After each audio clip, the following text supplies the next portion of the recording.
जग म्हणजे काय? एक मोठा रंगमंच आहे आणि आपल्याला या देवानी या रंगमंचावर एक पात्र म्हणून पाठवलेलं आहे. जसं नाटकात पात्र असतात, तसं आपलं सुद्धा एक जगण्याचं पात्र आहे.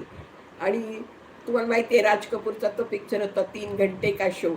हे जे जीवन आहे, हे आपलं 3 घंट्याचं आहे. 3 तासाचं नाटक आहे. ते गाणं होतं छान. मेरा नाम जोकर जर तुम्हाला आठवत असेल, तुम्ही जर पाहिलं असेल, तर त्यात एक खूप सुंदर गाणं होतं, की हे 3 अंकी नाटक आहे जीवनाचं. पहिला अंक जो आहे तो बालपण आहे. त्या बालपणातला अंक 15, 16, 17, 18 वर्षापर्यंत आपण जगत असतो. मग दुसरा तरुणपणाचा अंक सुरू होतो.